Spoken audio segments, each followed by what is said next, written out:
Good afternoon, everyone. Welcome to Tribune News on Q, your go-to afternoon news source only here at Daily Tribune.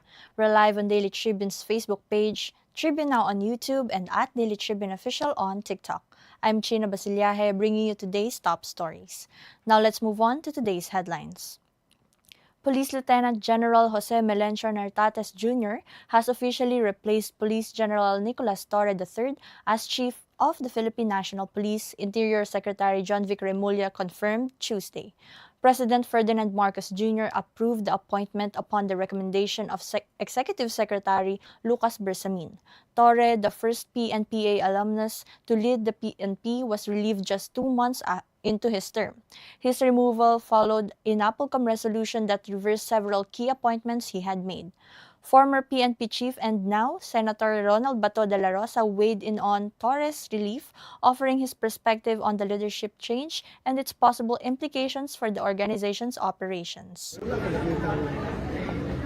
Nasagasaan ko because the authority came directly from the president.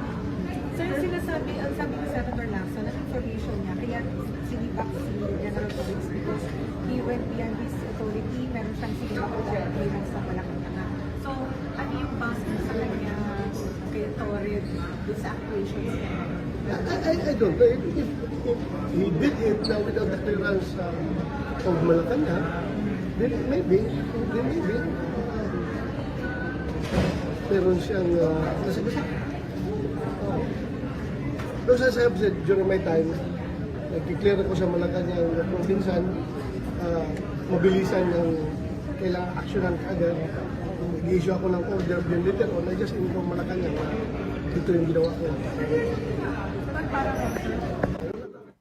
In a press conference earlier today, Interior Secretary Remulla described Torres' relief as a tough but necessary decision. He emphasized that President Marcos had a good working relationship with Torre during his brief tenure and confirmed that the former chief did not violate any laws while leading the PNP and the CIDG. Following the press conference, Police Lieutenant General Jose Melencio Nartates Jr. officially assumed office. Acting Davao City Mayor Sebastian Baste Duterte on Tuesday blasted the administration's handling of flood control projects, placing accountability directly on President Ferdinand Marcos Jr. Duterte accused the president of allowing failures over the past 3 years and called out the diversion of blame to lawmakers. He also criticized the abolition of the anti-corruption body PACC and questioned the lack of action against erring contractors, describing government responses as nothing more than a cooking show.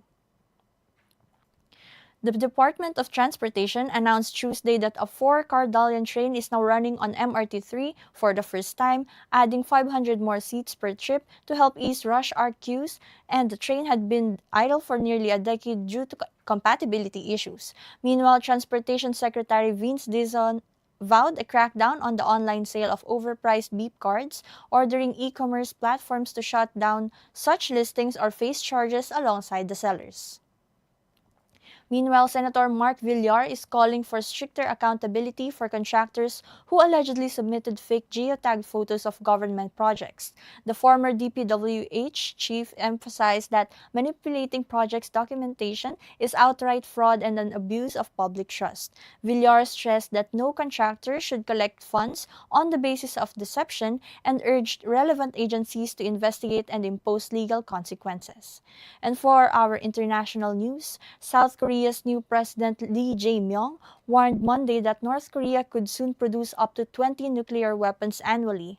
Speaking at the Center for Strategic and International Studies, Lee said Pyongyang already holds around 50 warheads and material for 40 more. He admitted past sanctions and deterrence failed to stop the buildup, stressing the need to ease tensions, including halting provocative measures. Lee spoke after talks with U.S. President Donald Trump, who expressed hopes of meeting Kim Jong-un again. The Securities and Exchange Commission has reminded listed firms to promptly disclose any developments that could affect investors. Following the arrest of Global Ferronickel Holdings Chairman Joseph C. at NAIA last week, the SEC stressed transparency under disclosure rules and said it is monitoring the case. FNI, the country's second-largest nickel producer, called ceased detention over alleged citizenship issues baseless and a grave injustice, but assured stakeholders its operation remain legitimate, stable, and unaffected. Talks between the WNBA and its players' union on a new collective bargaining agreement remained stalled, just 2 months before the October 31 deadline. Union leaders say a deal by then is unlikely, with Executive Director Terry Carmichael Jackson accusing the league of lacking urgency. The WNBA insists negotiations remain its top priority, with more sessions scheduled. A work stoppage could overshadow a milestone year marked by a record attendance, strong TV ratings, and expansion into new markets. Actor Jericho Rosales revealed he is developing a film project with girlfriend Janine Gutierrez. In an interview with Julius Babao, Rosales said they are working on a story together, citing their shared passion for cinema. He noted Janine's involvement in film festivals and her current work producing a documentary about her grandmother, Pilita Corrales, with director Baby Ruth Villarama. Rosales described their relationship as happy and supportive, with both sharing dreams for their craft and the industry. Katribu, did you know on this day in 1346, English longbowmen changed history at the Battle of Crécy. With superior tactics and deadly arrows, they crushed French forces, marking a decisive turn in the Hundred Years' War.